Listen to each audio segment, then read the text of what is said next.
Recording in progress.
Why is my name appearing?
Yeah.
Right. Welcome everyone to this event. Effectively, we're going to talk about municipal finance and urban development with a couple of our guests who've had an extensive and very interesting experience around this.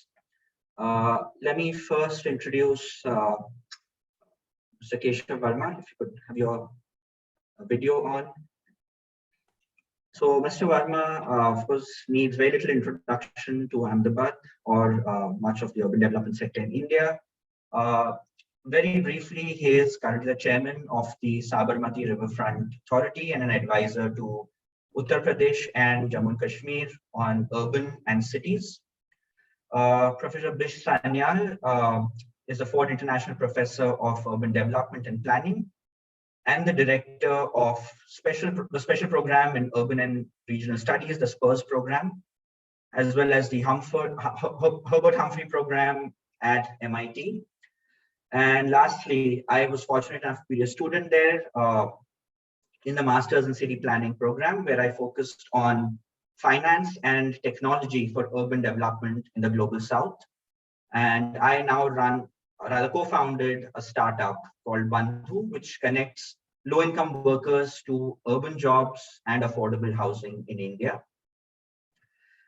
And what brought us together, of course, is MIT India. So a very quick note about MIT India, which is part of MIT's global education program, the MIT Science and Technology Initiatives. It was founded in 1998, and the program has provided over 1,000 students immersive research, internship, and workshop opportunities across disciplines and industries in India, along with providing faculty seed funds that supports collaborations between India and MIT. I was fortunate to have been part of this program and received some funding as well. So having said that, I'd like to invite our first speaker, Mr. Varma, to share his experiences with us. Over to you. Thank you, Rushil, and good morning to all of you. It's actually extremely interesting to reflect on one's successes and failures, really, in city management. City management is something that I'm always find extremely interesting, and being the Municipal Commissioner of Ahmedabad gave me the opportunity to actually express myself on the streets with the people and everybody else on managing a city in an inclusive manner. So what I thought was we'll have a small presentation for you to take a look at. This is about time 94, 97. Is the presentation on? So I'll start with that so that all of you could join on this. Ahmedabad, as you know, is a city of now or almost 10 million people. At my time, it was about 7 million. And it is the largest city of the state of Gujarat. And in terms of financial strength, it is one of the only next to Bombay. Now, Ahmedabad is also where Gandhiji, it was his karma bhumi, great leaders. Even today, the Prime Minister is from Ahmedabad, the Home Minister is from Ahmedabad, and it has always provided leadership, entrepreneurship, and of course, educational excellence, and a particular feature, which is a lot of citizen participation. So in 94, when I was pulled in as municipal commissioner at 1 a.m. in the morning of November, the city was hit by plague. The city hall was bankrupt. See, it is peculiar that a rich city like Ahmedabad had a bankrupt city hall for over 30 years. It used to have cash losses, substantial cash losses. As a result of which, the municipal corporation, the political wing, was superseded. So as municipal commissioner, I took over office and went to do some, we were working on the streets when we were stoned actually. There were ladies who were throwing stones at us, and we had to run, and then, of course, decided to come back because the street reception was an expression of their anger. And when finally we approached them, we were told that they had not received a drop of water for the last 3 days, and nobody was responding. So Ahmedabad at that time was suffering from a complete collapse of public services. Plague is an expression of that. There was also a hangover of the 91 communal tensions. And as you might have heard, Ahmedabad also has a rather active mafia, which is there. But the main issue with 42,000 employees out there was low capacity, accountability, and a lot of employees are politically connected. I mean, you see it more in UP these days, how employees and the councillors they have a big nexus. The city also had a disconnect with the cities and with the citizens, the city government. And employees used to be scared of going into the city because they would face the anger of people. And lastly, which is perhaps been the most important facet of my experience in public sector, was a complete lack of professionalism. There were very few officers with the 42,000 employees. So what was the main, how do you deal with it? How do you ensure that you are not a vested interest in yourself and you turn the face of your organization towards the people? The first thing when we were stoned, I sat down on the same bed and said, till water comes, I'm going to sit here. Water came in 6 hours, but the people and everybody got the clear idea that we were serious about, providing services to the people. And my staff also understood that I was damn serious about it, that can't happen. And the face of this organization has to turn towards people. It's an important facet, which particularly you would understand this because in public sector, particularly in India and North India, there is these sectors exist for themselves. There was a need for professionalization in modern management systems. I was feeling the need and an element of civic responsibility. The people were not just taking city government seriously. And lastly, there was no prioritization in the approach or the strategy. So the first thing that we had to do was to restore order and authority. I mean, the municipal corporation had to be taken seriously. And the second thing, which I'm very proud of, was to completely change the cadre rules and to bring in MBAs, chartered accountants, environmental engineers, and civil engineers into government. Then there was this interesting facet of facing the mafia on the streets. They were actually taking a huge cut out of octroi, and they would deal with the businessmen, and at that time octroi was there. So I'll come to it, but our income was 30 lakhs or 3 million at that time. And after we had dealt with it, it became 13 million within 3 months. So you could imagine what the mafia was up to. Had to infuse a civic sense. People had to take us seriously. And finally, we had to be inclusive to bring politicians, business industry, whether it was Lal Bhais or it was Sarabhais and everybody into the thinking of how to manage the city and to bring architects like Mr. Doshi and Kamal Mangaldas and even young Bimal into the whole process. And of course, NGOs, as you know, Seva was one of the main partners. They would often oppose us. And lastly, the whole issue of communication. We had to tell the city every day at 5 o'clock what was going on and where we were succeeding and where we were failing. Now, what happened with this was this restoring authority and taking all this tough action actually gave us a kind of resources by which we could bring about visible change. We did 340 kilometers of roads with all these pockmarked roads. We resurfaced them according to new specifications of Mumbai. We did the CG road, which you might have seen. which became a kind of model of a commercial boulevard, for which we actually invited Professor Alan Jacobs to think about it. So we did a lot of work. We changed the lights from little bulbs to sodium lighting. We introduced first time traffic signals in Ahmedabad city. And the impact was that the people started getting extremely enthusiastic about the change. They started actually relating with the city and started seeing our staff not as kind of in a conflict sense, but as partners. I'll give you two examples. One was one of our very tough general managers one day walked in and kind of just sat in front of my table, and he had a bit of tears in his eyes. I said, "What happened?" He said, "Sir, I've had a new experience, 40 years of my service. I was in a big queue. We were trying to fill gas, and there was a 2 hours long queue.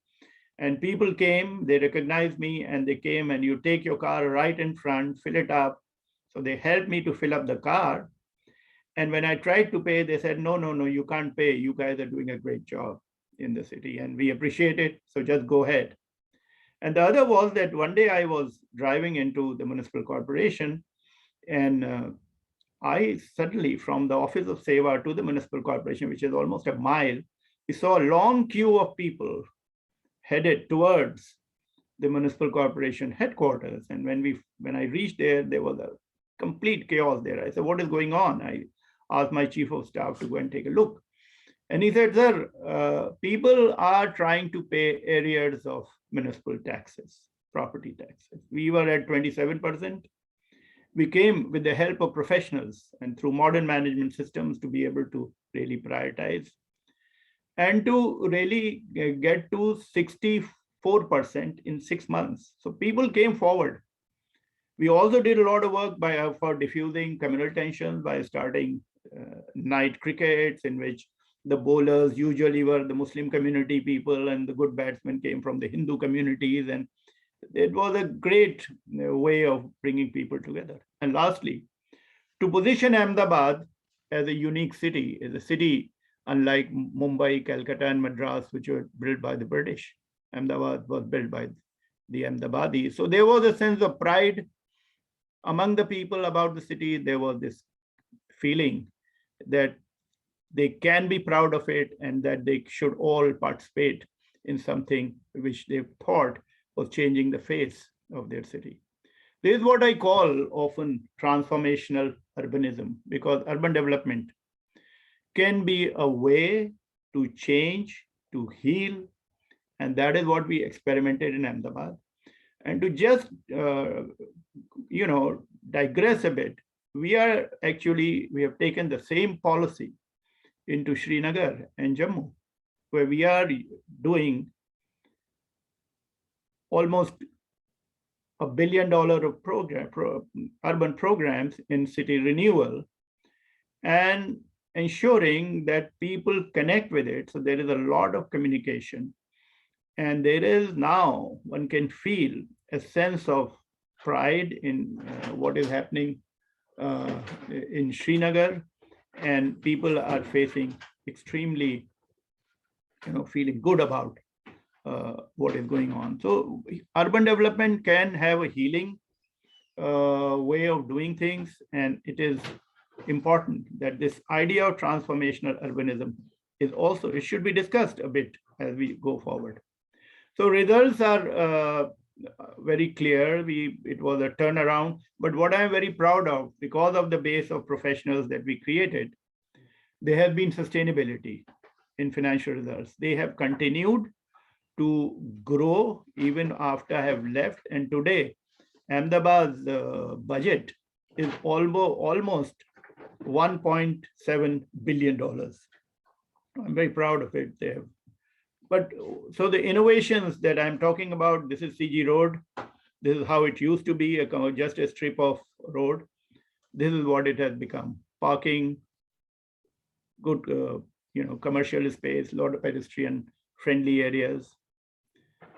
We also did a bond actually, because of the work that happened, because of sustainability that came in, we could actually get a credit rating of AA investable grade and could do a bond for 25 million with 14% interest, and it was oversubscribed. So this was something unique because this bond was not actually guaranteed by the government. It was a pioneering thing. And finally, I'm very proud to tell you that we have been able to actually, against the tide, gone ahead and floated 2 bonds in Lucknow and Ghaziabad. And there are 2 more city bonds underway in Varanasi and Allahabad, which now we call Prayagraj. One being called a heritage bond, the other is being called the Sangam bond. So this bond and this itself, a credit rating, how it became an instrument of good governance is another issue that needs to be looked at. It's not about financing. Today in India, the urban sector is flushed with funds. Actually, there is a challenge to utilize the funds. So today, I see credit rating and bonds as a kind of a paradigm change and a way of achieving good governance, because this financing issue comes right in forefront, and both the raw politicians and the executive have to come together to this. So this is the city bonds paper that was issued. It was even bought by vegetable vendors. Such was the kind of pride in the city. We've done the Sabarmati riverfront. Now it is, the idea was to connect the city with the river. And I do want to convey this, that this is the city, and people who were living here had to be moved out during flash floods. So almost 40,000 people had to be moved out and brought in, and they were all the time very vulnerable. What has happened is that we have given them excellent dwellings by relocating them to a decent place. So this is what riverfront has come in. We also launched Parivartan, which is known as, it's a partnership with the state government, NGOs, and business community. It did extremely well. This Parivartan, it has been okay. So let me finish it. Health impact are important to see, because the average monthly expenditure of the poor almost went down to 50%. This is the bus rapid transit system. So essentially, this has been an issue. The last thing I'm showing you is a heritage thing that we have in Ahmedabad, which we like to invite you. A lot of people, again, got interested in this. So thank you very much. The last thing I would like to convey is on the role of a municipal commissioner, how much the presence is required on the street, and how a community and business and other alliance building can develop a comprehensive sense of paradigm change. Thank you very much. Thank you, Keshav. I think you have to take the presentation. Yeah, thank you. Well, I first want to thank MIST India, MIT India, particularly Noreen and also Pavan, who's the head of the program, and for organizing this meeting. But I'm really particularly happy to be able to introduce Keshav, whose work I have followed for a long time. And partly because he's one of the few individuals I know who has been in the forefront of bringing very progressive changes in the country. And there's a lot to learn from him.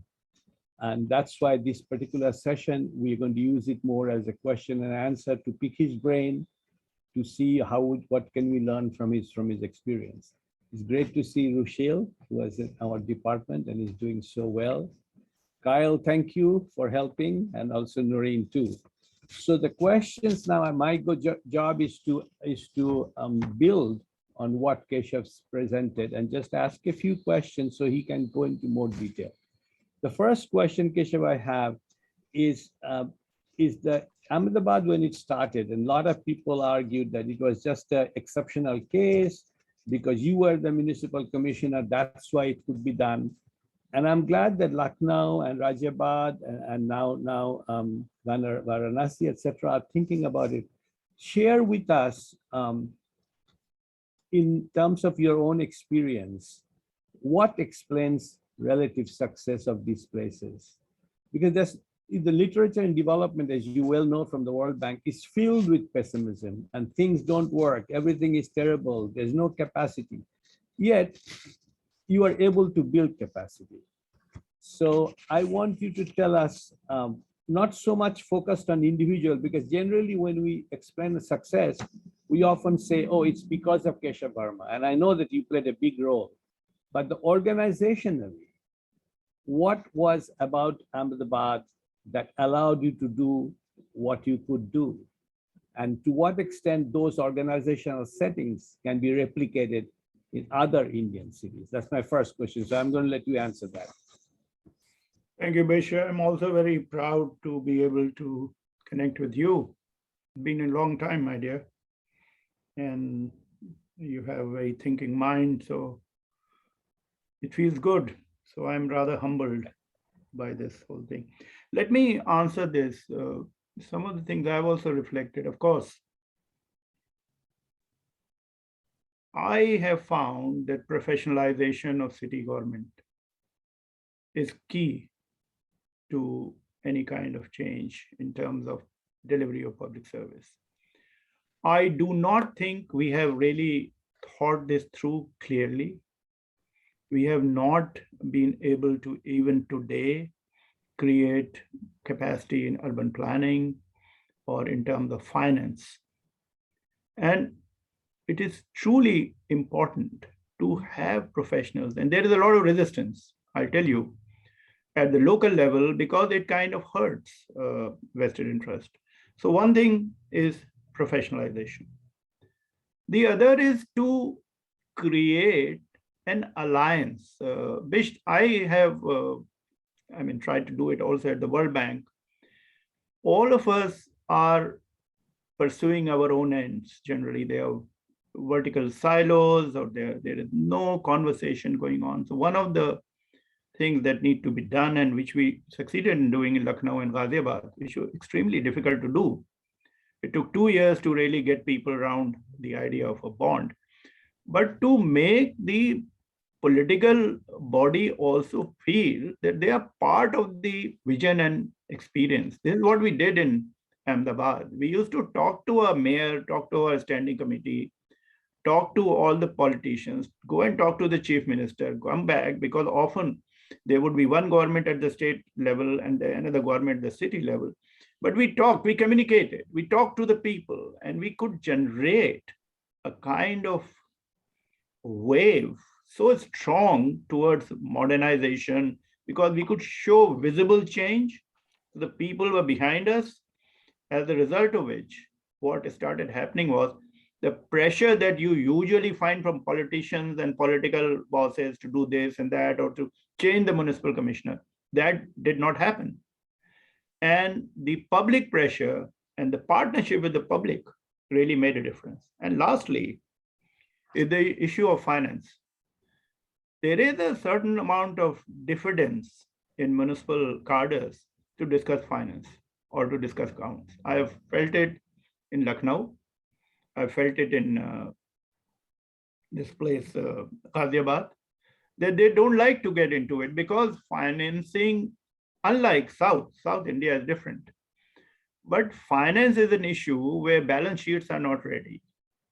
Audits have not been done for 5 or 6 years. And getting all that done exposes a lot of corruption. So really dealing with corruption, transparency. Today, in Srinagar, one of the issues is how are we going to ensure good quality? We have brought in third-party inspection. We have changed the way tenders are actually evaluated.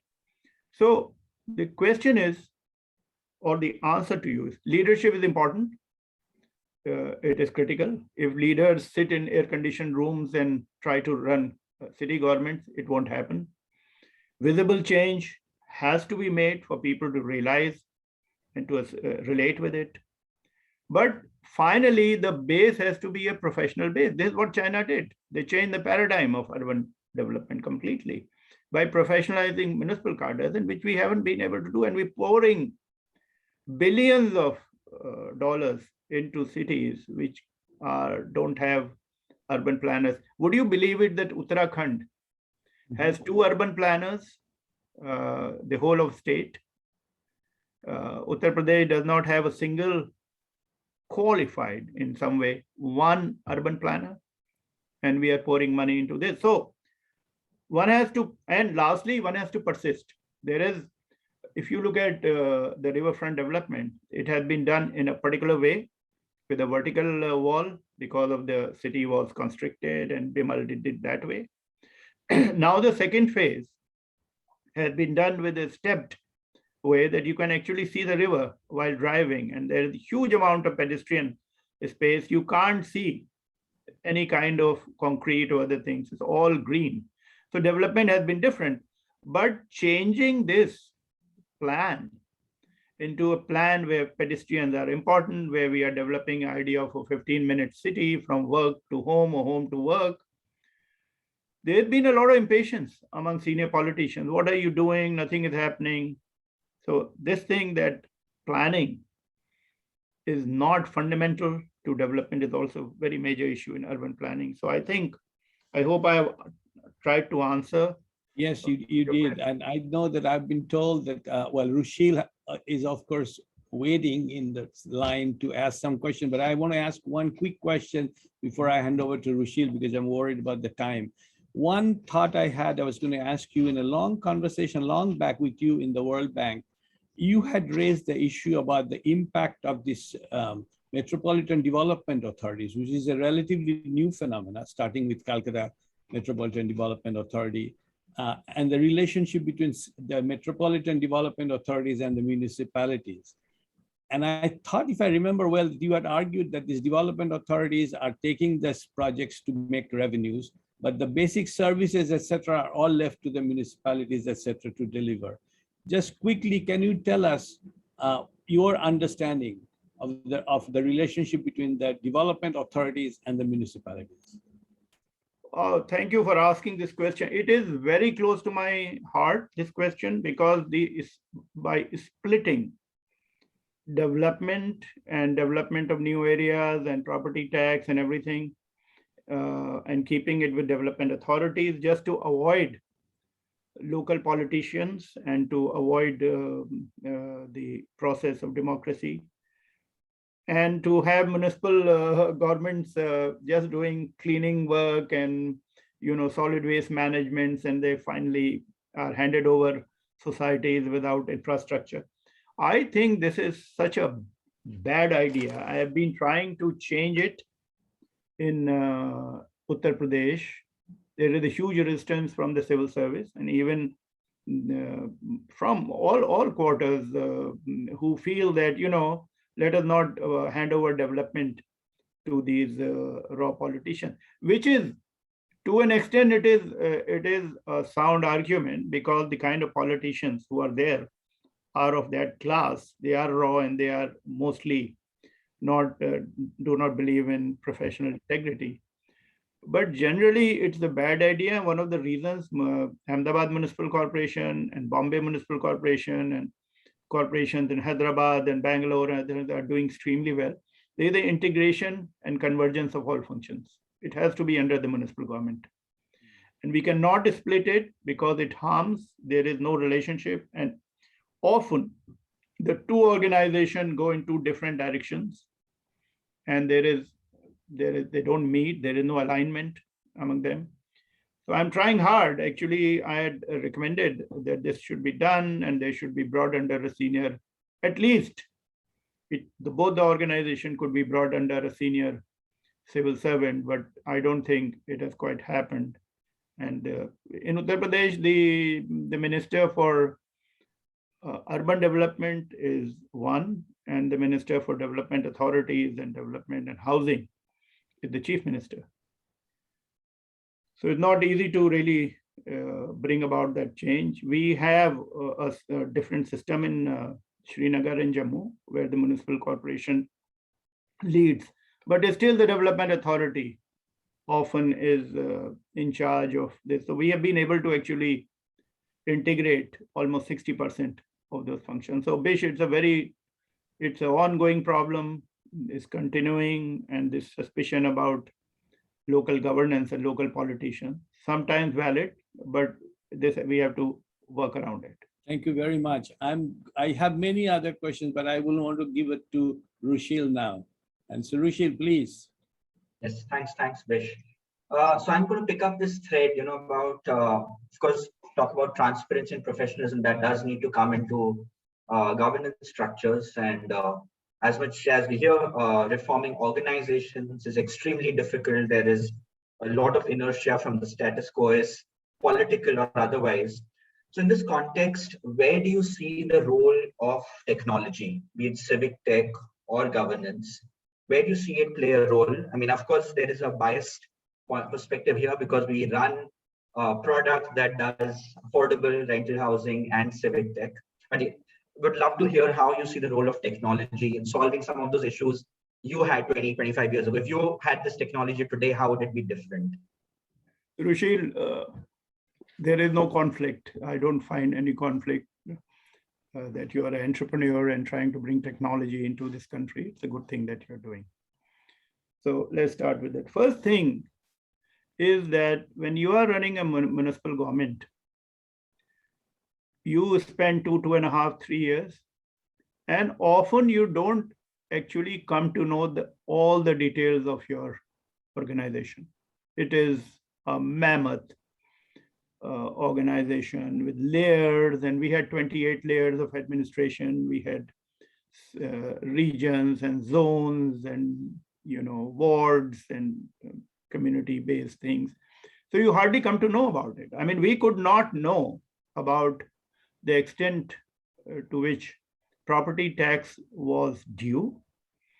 Also, the extent to which who were the main people who had not paid, and finally found out through computerization, and when these MBAs and other people came through computer analysis, that actually the government of India and the state government had not paid 40% of what was due. So we could put pressure on it. We came to know who were the main culprits who had not paid. We used to publish their names in the newspapers, but it was through technology it was done. Another thing that we could do through technology, Rushil, was we did an analysis of the property tax assessment on CG Road. We took buildings with the same character and footprint and analyzed what is the per square yard or feet assessment. And we found out that assessment differed from, say, just to give you an example, from 1 rupee to 4 rupees per square feet. I mean, we could only find all this out once we could do a good technical analysis on a computer. So definitely there. Now, even more, now we can find out. We are doing all the work on GPS and other things in getting to know what is the extent of property tax coverage, whether all houses are covered. Actually, you'll be surprised to know that in Uttar Pradesh, when we started, we found out almost 25 to 30% houses were not covered, plus the new societies that come in, they were generally having a good time not paying property tax. So definitely this has been a great thing to happen, to be able to actually know immediately and to use that MIS towards facilitating decision making. Also, it leads to transparency. If you actually, now we can say that this particular plot is assessed at a particular rate, it's out there on the web. Everybody can see and ask questions about it. Why is this assessed low? Why is this next one assessed so high? What is the reason? Whether the property tax inspector has taken money for that, or what is the reason for that? So you can ask questions, leads to transparency, and it does improve the quality of administration. So we need more technology. And I hope you are bringing it in all the tenanted housing and other things. That's very, very heartening to hear. So also segue into the second part of my question. So of course, we know in municipalities very often the form of raising finance, very often it is land-based financing, whether, and of course, now we've graduated to TDRs and whether we profit tax, any of these are fundamentally using land or land value capture. And in that sense, the municipal bond was a very, very innovative method because it went beyond the scope of land-based financing. It went to public capital markets to pick up funds. So of course, we are constantly looking for ways in which we reduce burden on land, which is a limited commodity, limited supply, and everyone is highly contested.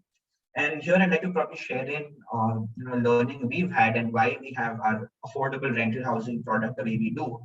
A big problem, as we know, is informal housing or slums, as someone might want to call it, for a variety of reasons, can't come under regulation. At the same time, a majority of our low-income workers or people live in that housing. So of course, what we are doing is digitizing that without formalizing that, and in a sense, bringing transparency and exploring or rather leveraging the utility aspect of informal housing markets. Because if you have to sit and provide an asset to everyone who's coming to your city, it is not necessarily within the ambit of what ULB can do. So having said that, how do you see, one, we have the conversation of technology. Second, ways of financing that go beyond conventional land-based financing methods that we know. So what do you think, technology and finance coming together, what is the new kind of models we could have or directions we could have? We did not have a tangible answer. We know it's a very difficult problem to solve. What are the new directions that can come about, and what is the nature of urban development we could look at? Okay, good question, difficult one, as I told you, but let me answer you. So every city has the potential of raising its own resources by better planning, by better resource focusing, and by technology. One of the main issue of raising resources, which has not been extensively tried, is through redevelopment, by enhancing the FARs, by asking for impact fees. That's what we did in Ahmedabad. We raised it from 1.3 to 3.4. And all the spread and other things of leapfrogging urbanization was hit very hard, because in Ahmedabad itself, one could actually get better FARs, get better returns. So one is to really go for a more compact development with higher FARs, of course, serviced by infrastructure and public transport. It needs a dose of planning, because just handing over FARs to people and to do transferable development rights without proper planning would actually may create even a greater problem. But if it can be well planned, this is one big way of raising resources in a city. Other ways are actually basic issues. You can use technology for better parking. You have in US parking meters. Wherever you park, you got to shell out $4, $5, $8, $7. It's a huge income, and it's creating employment. We don't have parking meters yet in India. I don't know why there is so much of resistance or whatever. Nobody has thought about it. We are thinking about it on the Sabarmati riverfront to do parking meters. We haven't really done it. We have also not considered developments, commercial developments and investments on waterfronts in India. We can raise $2 to $3 billion of investments on riverfront once this COVID issues and all are over. We can do that. But in our country, where most of the cities are sitting on waterfronts, whether it is Varanasi or it's Calcutta or wherever it is, everywhere, we have not really exploited the premium market for that. And we have not really reached out. There is also a dread. You go too much into this and people say you'll get, civil servants are a little hesitant. That you'll get into all problems. People will ask, why did you sell this at this price and all that? We are also facing that. So you can get good people to do it. So you need to have good technology for outreach. You got to have good technology for actually working out your balance of the area which you are developing. You cannot just create a disequilibrium in a city. You can use technology. So I'm going beyond the question which you are answering about rental. Now coming to slums, we did Parivartan in Ahmedabad, as you might know. And I think it's a very good idea to use technology to identify and to register even slum dwellers and to see how all the programs of the government can be converged towards that. That's another issue. You know, people don't come to know unless you have good technology. So you can actually use technology to spread better communication and better awareness about programs. And these are things I think I'm not talking about bonds, but I always say one thing, that a bond in India of 100 crore or 200 crore is no big deal now. In our time, it was a big deal. Now it's no big deal. We just Uttar Pradesh has a budget of urban budget of $2 billion. What is this 100? It is the instrument of governance and paradigm change, the way urban development can be changed, professionalized, made more market driven, and made, once that happens, it disciplines city management. So these are the ways to do it. I think you are headed in the right way, that you are digitizing the housing, informal housing market. And let me know if you need more support in doing it. Thanks. Thanks so much. I'd like to invite Bish back into the conversation. So we could probably have another 7-8 minutes of it and then close it out with questions. Yeah, over to you, Bish. Do we have time? Do we open up to others, to the audience for questions, or Noreen is going to manage that part? I mean, I had my share, but I do want to give the opportunity to all the people who are attending and who to ask questions.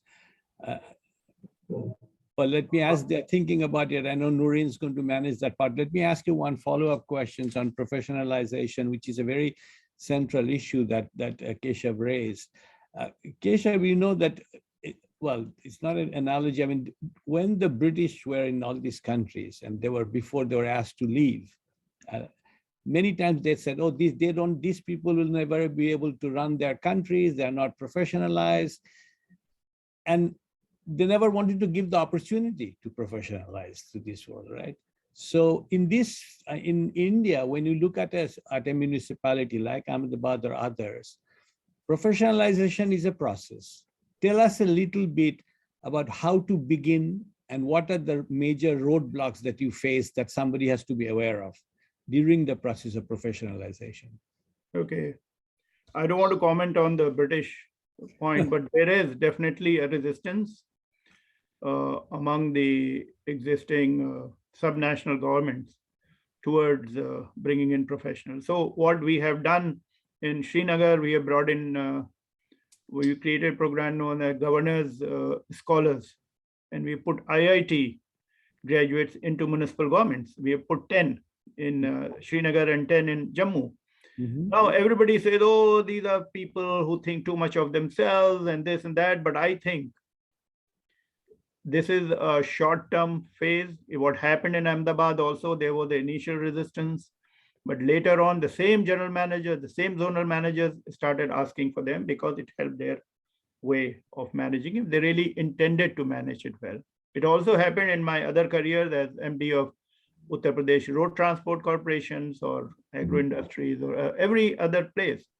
The issue is that there are cadre rules, Bish. And changing cadre rules takes time because the municipal government does not have the right to change the cadre rule. in most government, because these are people who are transferable, people from one state. In Ahmedabad and in Bombay and other places, these are local employees. So we could change the cadre rules without going to government or anybody else. We changed the cadre rules, changed the whole thing to assistant city engineers to assistant managers, and we brought in new qualifications or MBAs and for finance, chartered accountants and other things. Changing it, we did it in 3 months. You'll be surprised. The day I took over, the first thing I said, we are changing the cadre rules. That was the first thing. Now there is a resistance to it because in a lot of places, there is a nexus between the municipal employees and the local politicians, the councillors and others. And they do not want this new phase to enter. We are not succeeded. We have not succeeded in professionalizing, at least in North. But if you look at South India, in a lot of places, they have actually done well. They did a lot of good work during in Andhra Pradesh under Mr. Naidu, and Hyderabad has emerged as a very major center of IT and business. So yes, it takes a visionary to do it and to really make it happen. I'm not suggesting that I was a great visionary, but I do feel that I drew upon my earlier experience of professionalization, and just that was the first thing I did in Ahmedabad. And that is what has led to sustainability in results. We've continued to progress. I mean, from my time when we had gone from 160 crores to 600 or some crores in 3 years. Today, Ahmedabad has a budget of 11,000 crores. It has 1,000 technical people working there. So, that is what all makes a difference, that you can take on a project, a difficult project, and actually execute it. Project execution is becoming a huge issue today. That is where India is wasting a lot of money instead of optimizing present assets. We are all the time looking for new projects, So that is another big question which needs to be identified. That's very useful. That's a very good point. We don't do that. Wherever you go, the utilization is 30%, 40%, and you ask the question, you say, oh, sir, we have asked for 1,100 crore, like in Agra, for more these treatment plants. Said, you are achieving 40% of utilization. You should go to 95%, then we'll think about a new plant. But they are not interested in achieving that efficiency. So we're losing a lot of resources of our country in doing new projects without optimizing present assets. Thank you. For a country Thank you like very us. much. That's a very good point. Rushil, I see there are other questions from the audience, right? Yes. So I'll take the liberty of reading them out. So there's one from Shashank Shrikant. He asks, what are the barriers to financial audits of city finances and municipal governments? As of 2021, the municipal government of Bangalore has not had a financial audit by a third-party organization for the last 10 plus years. There is no barrier. It is a simple thing that, firstly, I don't know about Bangalore, but in Lucknow, before we really came in, there were 120 accounts that had been opened in different banks. Checks had been, without resources, checks had been issued. So if you're indulging in this kind of a rampant corruption, then you don't want to complete the balance sheet and to get it audited through an independent audit. So that's the basic issue. And of course, there is a diffidence among local politicians to really go for audit and to think finance. We don't have financial experts sitting in municipal governments. That is a big problem. Another issue which is all the time I keep thinking that they feel very, very diffident about talking about finance at the local level. This is it. This could answer your issue of there is no barrier really, but there is a different kind of transparency issue involved here. It's a difficult one. There's another question by Smriti Bhaya. She asks, could you elaborate if during your time at AMC, did they have ward committees? If so, were developments such as Sabarmati Riverfront to the Park Promenade discussed here or in similar platforms? You know, there have been ward committees in Ahmedabad. It's a very open kind of a municipal management systems. I have lately found out that the kind of outreach for projects needs to be further enhanced. We are doing that in Srinagar. We are taking projects and actually exhibiting in the city hall or the riverfront, Jhelum riverfront, all the details of projects. I don't think there is much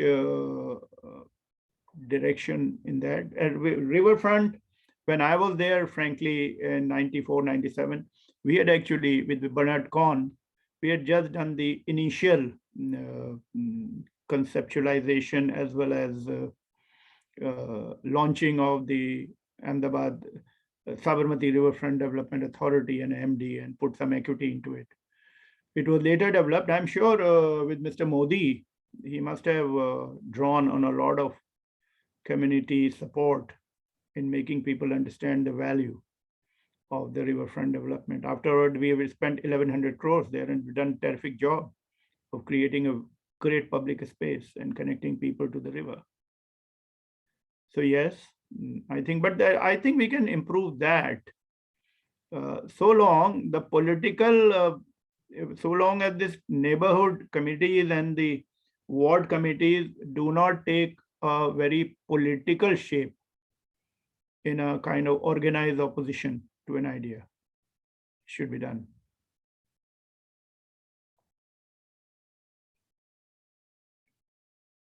Rushir?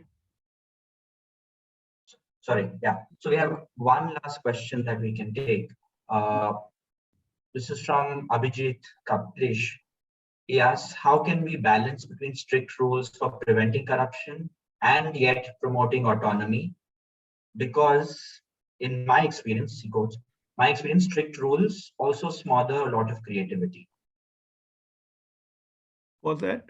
Say it again. Yes, I'll read this again. How can you balance between strict rules for preventing corruption and yet promoting autonomy? Because in his experience, apparently strict rules also smother creativity. Well, his opinion is completely misplaced because strict rules do not. We need a clarity and integrity in conveying the potential and prospect and the vision of an idea.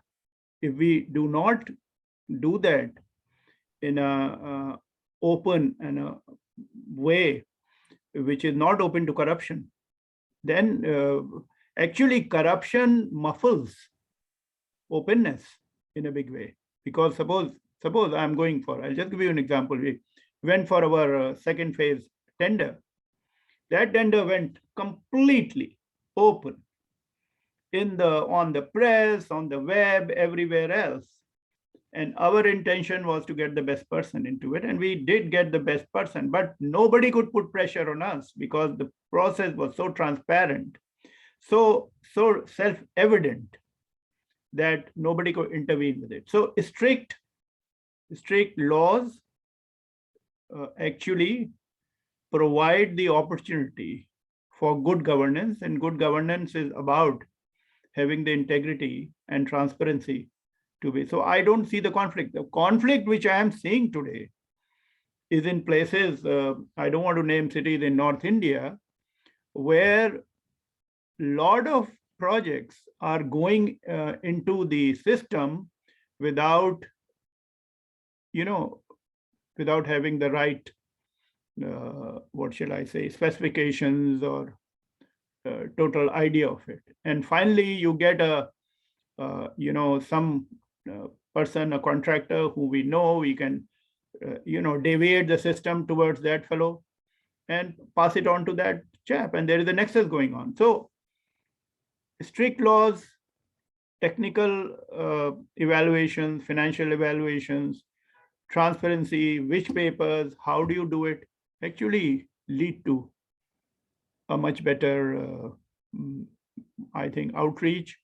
And it encourages innovation and creativity, because people who are innovating and creating feel a sense of confidence and comfort that the system is not what shall I say, weighed in anybody's favor. The system is transparent, it is open, and therefore they can openly innovate. Otherwise, there's a resistance. A lot of people, very good people, advertising companies like Ogilvy and Mather, they were coming to Srinagar. So we were saying, we want to get you in. They said, you have to observe a process of transparent empanelment. Only then we shall come in. We could have brought them in, without a due process. But they were very insistent. He said, look, later on, we'll be subjected to all kinds of issues. And therefore, the process has to be good. And they are one of the most creative people who are going out there. So fine. So, I'm sorry I said such a thing about this, but I feel professional integrity in execution actually promotes innovation and creativity. Thanks so much. Yeah, I'll just hand it over to Bish for any closing comments, because we are already out of time. But of course, there are more questions coming in, which I will pass on. But yeah, over to you, Bish. Thank you, Rushil. I hope we get some other time get a chance to hear about your work, because Keshav, but I just have one thought in response to Keshav's very thoughtful answer to the last question. Keshav, the argument about autonomy versus autonomy and creativity and lack of regulation, this idea comes from private sector and particularly from business schools, where they look at innovations that have come by breaking rules, not by observing rules, by breaking rules. So they have a disruption. That innovation requires disruption. It's from the private sector and from firms. So running a city is not running a firm. As you know very well, running a city it has a business angle, but it is not just can be reduced to the kind of innovation that happens in a firm in bringing new technology. So I think I just want to say that about the question, that it's that assumption that creativity is stifled with rules, by rules, is an argument that comes out of this kind of. But Bish, yeah, go ahead. Bish, we did the bond, we did the municipal bond in a city which was reeling with bankruptcy for 30 years. We did the CG Road, which became a model. These are all disruptive technologies, if you ask me. Actually, we had the platform of creativity and innovation, which was built up with the alliance of integrity and communal harmony and community support and professionals coming into it. That's how we did all this. We did the bonds and everything else. So I do feel that if you are looking for autonomy, I think autonomy has to be based on good governance. It's very critical. You cannot just hand over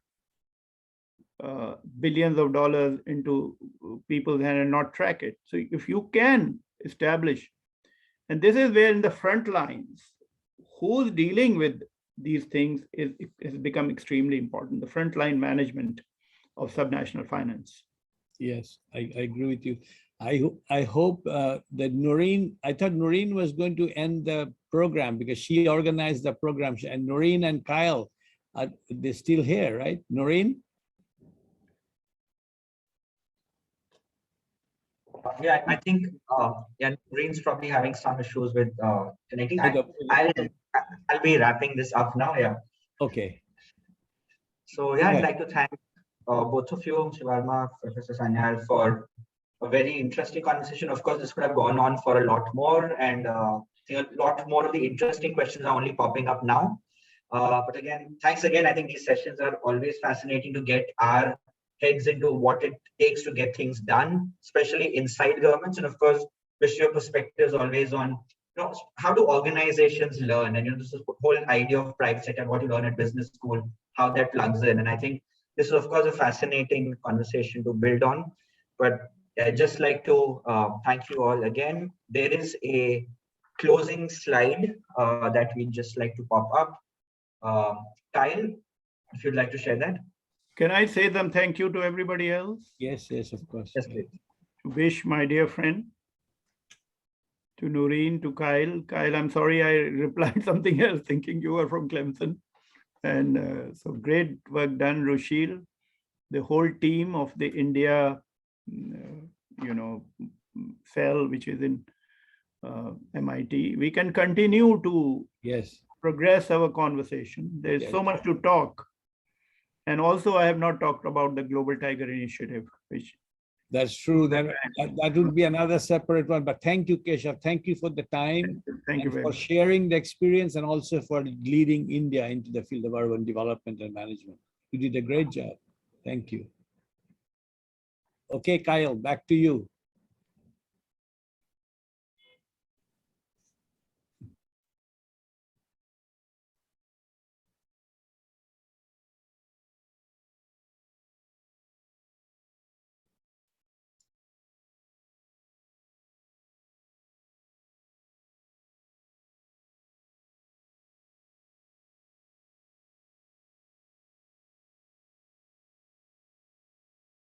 Right. I think that's, we'd call it a day or a night rather in India. Thank you again, everyone, for your time, and MIT India for organizing this and involving the rather young alum like us as well. Wish you're on mute. I was just going to put the icon for clapping that it was a very good session. Thank you, Okay. Rashid. Thank you again. Yeah. Close this out.